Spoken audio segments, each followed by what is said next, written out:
Hello बच्चों।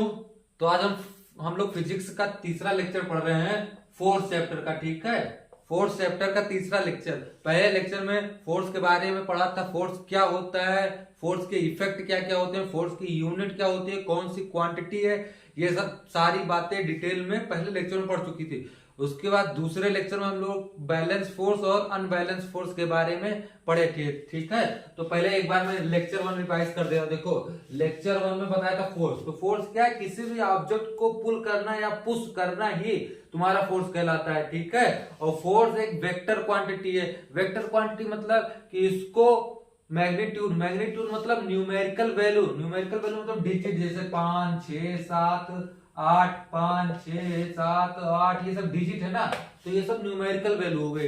ठीक है, और डायरेक्शन, डायरेक्शन मतलब कि किस तरफ फोर्स लगाना है, आप ऊपर लगाना है, नीचे लगाना है, कि लेफ्ट की राइट। तो इसको, तो फोर्स क्या हुआ? वेक्टर क्वांटिटी है। ठीक है, वेक्टर क्वांटिटी मतलब जिसको मैग्नीट्यूड के साथ साथ डायरेक्शन की भी जरूरत पड़े तो वो क्या होगा तुम्हारा? Vector quantity. तो फोर्स एक वेक्टर क्वांटिटी है। यूनिट क्या है? यूनिट मतलब किसमें मेजर करते हैं, तो इसकी यूनिट होती है न्यूटन। ठीक है, उसके बाद दूसरे लेक्चर में पढ़ा था बैलेंस फोर्स और अनबैलेंस फोर्स। बैलेंस फोर्स क्या था? बैलेंस फोर्स क्या था? बैलेंस फोर्स जिसका एफ रिजल्टेंट, मतलब रिजल्टेंट फोर्स क्या था? जीरो था। रिजल्टेंट फोर्स जीरो था। रिजल्टेंट फोर्स कैसे जीरो? मान लो कोई ऑब्जेक्ट ऐसे रेस्ट पर है, ठीक है, मान लो एम मास का कोई ऑब्जेक्ट, अगर मैं 5 न्यूटन से इधर की तरफ फोर्स लगा रहा हूं, तो कोई उधर से अगर 5 न्यूटन का फोर्स लगा रहा है तो इसका रिजल्टेंट जीरो आ गया ना। जितना मैं इसको इधर ढकेलना चाह रहा हूं और कोई उतना ही पीछे ढकेल दे रहा है, तो ये क्या हो जाएगा तुम्हारा? Balance force. ठीक है, इसका एफ रिजल्टेंट जीरो आ जाएगा। ठीक है, अगर इसको तुम पॉजिटिव का 5 न्यूटन मान लो तो इसको निगेटिव का मानना पड़ेगा ना, क्योंकि फोर्स क्या है? वेक्टर क्वांटिटी है। तो अगर इधर वाले डायरेक्शन को पॉजिटिव माने हो तो इधर वाले को निगेटिव मानना पड़ेगा। तो इसका रिजल्टेंट कैसे आएगा? इसको मान लो F1 मान लो, इसको F2 मान लो। तो F1 प्लस F2 करोगे तो F1 का प्लस 5 लिखोगे, प्लस इसका माइनस 5 लिखोगे, तो क्या आ जाएगा? जीरो आ जाएगा। तो बैलेंस फोर्स, बैलेंस फोर्स का जिसका रिजल्टेंट फोर्स जीरो आ जाए वो तुम्हारा बैलेंस फोर्स होता है। और अनबैलेंस फोर्स जिसका रिजल्टेंट फोर्स जीरो ना आए। यही सेम एग्जांपल, अगर मैं इधर 10 न्यूटन लगा दूं, इधर 5 न्यूटन लगा दूं, तो रिजल्टेंट फोर्स की वैल्यू कितनी आ जाएगी? एफ आर की वैल्यू 5 आ जाएगी इधर की तरफ। तो बॉडी किधर चलेगी? इधर चलेगी। तो ये कौन सा फोर्स हो गया? अनबैलेंस फोर्स हो गया। ये सब चीजें अगर नहीं समझ में आए तो दूसरा लेक्चर देखो जाके, अच्छे से पूरे डिटेल में पढ़ाया है एकदम बढ़िया से। आज तीसरा लेक्चर है। तीसरे लेक्चर में आज हम पढ़ेंगे Newton's laws of motion. Newton's ने जो नियम दिए थे मोशन के, लॉज ऑफ मोशन के, गति के जो नियम दिए थे उन नियमों के बारे में पढ़ेंगे। तो आज हम लोग पहला नियम पढ़ेंगे, न्यूटन्स फर्स्ट लॉ। ठीक है, तो आज हम लोग पढ़ेंगे Newton's first law. First law, ठीक है। अब न्यूटन्स फर्स्ट लॉ क्या होता है? देखो, इसको लॉ ऑफ इनर्शिया बोलते हैं। Law of inertia, law of inertia बोलते हैं। अब न्यूटन्स के फर्स्ट लॉ का स्टेटमेंट क्या है? If object is at rest, if object is at rest, it remains at rest, it will remain at rest.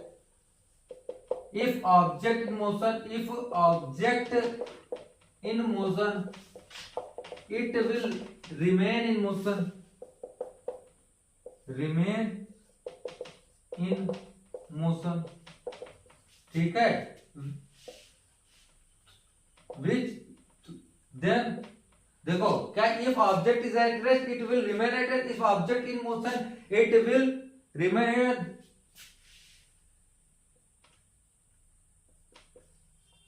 whenever external force is not applied, force is not applied। ठीक है, अब इसको भी मैं हिंदी में लिख रहा हूं। इसका मतलब क्या हुआ? अगर कोई ऑब्जेक्ट रेस्ट पर है, ठीक है, अगर कोई ऑब्जेक्ट रेस्ट पर है वो तो रेस्ट पर ही रहना चाहेगा। जैसे ये मार्कर, इस मार्कर को मैं अपने हाथ पे रख दूं तो ये अपने मेरे हाथ पर ही रहना चाहेगा। ठीक है, ये रुका हुआ है तो ये रुका हुआ रहना ही चाहेगा ना, चलना थोड़ा चाहेगा। लेकिन अगर इसको मैं फोर्स लगा दूं, फोर्स लगा के चला दूं तो ये चलने लगेगा ना।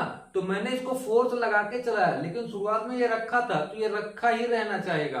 ठीक है। अगर ये मान लो शुरुआत में चल रहा है धीरे धीरे, शुरुआत मान लो मैं इसको लेके जा रहा हूँ शुरुआत से, जब तुम इसको देख रहे हो तो मैं इसको लेके जा रहा हूँ, तो ये सोच रहा होगा कि मैं चलता जाऊं। इसको जब तक बाहरी फोर्स से रोका ना जाए, ठीक है, इसको बाहरी फोर्स लगा के जब तक रोका ना जाए, तो न्यूटन्स का सबसे सिंपल स्टेटमेंट, अगर कोई ऑब्जेक्ट रेस्ट पर है, कोई ऑब्जेक्ट रुका हुआ है, तो वो रुका हुआ रहना ही चाहता है। अगर कोई ऑब्जेक्ट मोशन में है, मतलब कोई ऑब्जेक्ट गति कर रहा है, तो वो गति करना चाहता है या फिर मोशन करना चाहता है, जब तक उस पर कोई बाह्य बल ना लगे। तो यही तुम्हारा क्या हो गया, न्यूटन्स फर्स्ट लॉ। कोई भी तुमसे स्टेटमेंट पूछे तो क्या बताओगे कि अगर कोई ऑब्जेक्ट रेस्ट पर है तो वो रेस्ट पर ही रहना चाहता है, अगर कोई ऑब्जेक्ट मोशन में है तो वो मोशन में ही रहना चाहता है, जब तक उस पर कोई बाह्य बल ना लगे, एक्सटर्नल फोर्स ना लगे, external force is not applied,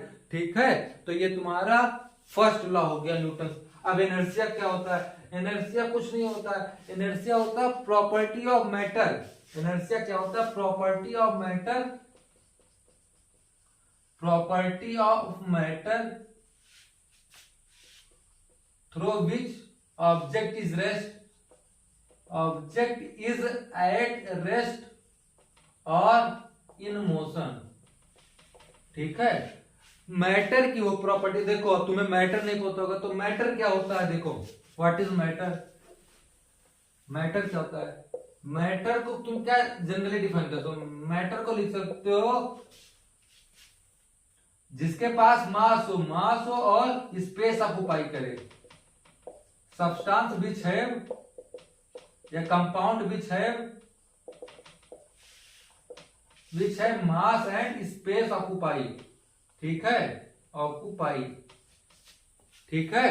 तो सारे सब्सटेंस, सारे कंपाउंड, जैसे जिसके पास मास हो, जैसे मार्कर का कुछ ना कुछ तो वेट होगा, मास होगा, और कुछ ना कुछ ये जगह घेरती होगी। स्पेस ऑक्युपाई मतलब होता है जगह घेरती हो, ठीक है। अगर मैं ये मार्कर यहाँ पे रख दूं तो ये इतना स्पेस ऑक्युपाई कर रहे हैं ना, तो ये जो स्पेस ऑक्युपाई कर रही है तो ये क्या हो जाएगा, मैटर हो जाएगा। तो मैटर सारी चीजों को बोल सकते हैं, ठीक है, जिसके पास वेट हो और स्पेस जगह को घेरती हो, वो सारी चीजें मैटर कहलाती हैं, ठीक है। अब देखो इनर्शिया क्या होता है, इनर्शिया बताया ना, प्रॉपर्टी, मैटर की प्रॉपर्टी है जिसकी वजह से ऑब्जेक्ट रेस्ट या मोशन पे है। मान लो कोई ऑब्जेक्ट रेस्ट पर है, कोई ऑब्जेक्ट मास में, मार्कर ही समझ लो, मान लो ये मार्कर है, ठीक है, ये मार्कर बना हुआ है, ठीक है, ये मार्कर है तुम्हारा। तो ये मार्कर अगर रेस्ट पर है तो ये किसकी प्रॉपर्टी की, इनर्शिया की प्रॉपर्टी। और इसको कौन सा इनर्शिया बोलोगे, इनर्शिया ऑफ रेस्ट, ठीक है, इनर्शिया ऑफ रेस्ट की वजह से ये तुम्हारा रेस्ट पर है, ठीक है, इनर्शिया ऑफ रेस्ट। अगर कोई गाड़ी है, मान लो ये गाड़ी है, अगर ये 2 मीटर प्रति सेकंड से आगे जा रही है, ठीक है, तो इसको कौन सा इनर्शिया बोलोगे, किस इनर्शिया की वजह से जा रहा है, ये तो बोलोगे इनर्शिया ऑफ मोशन की वजह से जा रहा है, ठीक है, इनर्शिया ऑफ मोशन की वजह से आगे जा रहा है। बस तुम्हारा ये पूरा क्या होता है, पूरा ये जो मैंने इतना समझाया पूरा बोर्ड पे तुम्हारा न्यूटन्स फर्स्ट लॉ है, इतना जान जाओगे तो कोई भी कुछ भी पूछेगा सारा कुछ बता ले जाओगे। तो एक बार मैं फिर से रिपीट कर दे रहा हूं, न्यूटन्स फर्स्ट लॉ क्या होता है, न्यूटन्स का फर्स्ट लॉ होता है अगर कोई ऑब्जेक्ट रेस्ट पर है तो वो रेस्ट पर ही रहना चाहेगा, अगर कोई ऑब्जेक्ट मोशन में है तो वो मोशन में ही रहना चाहेगा, जब तक उस पर कोई बाह्य बल ना लगे। ये पूरा स्टेटमेंट तुम्हारा फर्स्ट लॉ है, ठीक है। और इसी फर्स्ट लॉ को क्या बोलते हैं, लॉ ऑफ इनर्शिया बोलते हैं। और इनर्शिया क्या होता है, मैटर की वो प्रॉपर्टी जिसकी वजह से कोई ऑब्जेक्ट रेस्ट पर हो या मोशन में हो, मैटर की वो प्रॉपर्टी जिसकी वजह से कोई ऑब्जेक्ट रेस्ट पर हो या मोशन में, वो क्या होगा, इनर्शिया होगा। जैसे कोई ऑब्जेक्ट रेस्ट पर है तो कौन सी इनर्शिया की वजह से रेस्ट पर है, इनर्शिया ऑफ रेस्ट की वजह से। अगर कोई ऑब्जेक्ट मोशन कर रहा है तो कौन सी इनर्शिया की वजह से मोशन कर रहा है, तो वो इनर्शिया ऑफ मोशन की वजह से मोशन कर रहा है, ठीक है। तो ये तुम्हारा न्यूटन्स फर्स्ट लॉ हो गया। अब इसके बाद नेक्स्ट लेक्चर में न्यूटन सेकंड लॉ पढ़ाऊंगा, धीरे धीरे करके पढ़ाऊंगा, फिर न्यूटन थर्ड लॉ पढ़ाऊंगा, फिर तुम्हारा ये बढ़िया से चैप्टर क्लियर हो जाएगा। जो थोड़ा बहुत मोमेंटम बचेगा, ये सब चीजें, मोमेंटम चलो बता देते हैं एक बार। मोमेंटम क्या होता है? मोमेंटम जो होता है उसका सेकंड लेक्चर में काम आएगा, ठीक है, सेकंड इसके बाद वाले लेक्चर में। मोमेंटम क्या होता है? मोमेंटम तुम्हारा कुछ नहीं होता है, मोमेंटम होता है मास इंटू वेलोसिटी, ठीक है, mass into velocity, m into v। जिस ऑब्जेक्ट का मास ज्यादा होगा उसकी वेलोसिटी अगर ज्यादा होगी तो उसका मोमेंटम ज्यादा होगा, ठीक है। अगर मान लो दो ऑब्जेक्ट है, एक ऑब्जेक्ट 1 है, ऑब्जेक्ट फर्स्ट है, उसका अगर मास 5 kg है और वेलोसिटी 2 मीटर पर सेकेंड है, या ऑब्जेक्ट दूसरा है, ठीक है, और मास इसका 5 kg है, इसकी वेलोसिटी 3 मीटर प्रति सेकंड है, ठीक है।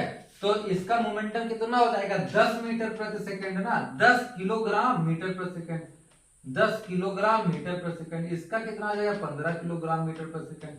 अगर किसी भी ऑब्जेक्ट का मास सेम है और जिसकी वेलोसिटी ज्यादा होगी तो उसका मोमेंटम ज्यादा होगा। अगर वेलोसिटी सेम कर दे तो जिसका मास ज्यादा होगा तो उसका क्या हो जाएगा?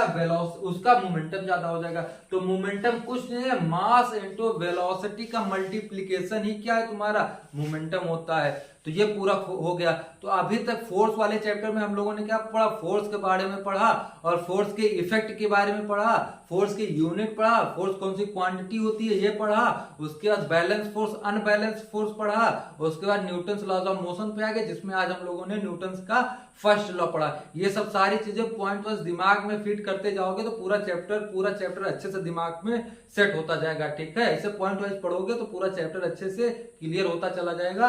ये जितना पॉइंट मैं पढ़ा रहा हूँ यही चीजें एग्जाम में पूछी जाएंगी। जो थ्योरी चीजें समझाने वाली चीजें हैं वो मैं अपने मुंह से बोल देता हूँ, जो लिखने वाली चीजें होती है, जो समझने वाली चीजें होती है वही मैं बोर्ड पे समझाता हूँ। बाकी जो एग्जाम्पल वगैरह जो थ्योरी लिखी है वो कोई चीजें काम की नहीं आएंगी, केवल जो जितना मैं बोर्ड पे लिखता हूँ उतने काम का है चीज, ठीक है। और बाकी जो एग्जाम्पल और जो थ्योरी लिखा होता है अपने मुंह से मैं सारी चीजें बोल देता हूँ, ठीक है। तो आज के लिए इतना ही, थैंक यू। मिलेंगे नेक्स्ट लेक्चर में न्यूटन्स के सेकंड लॉ के साथ।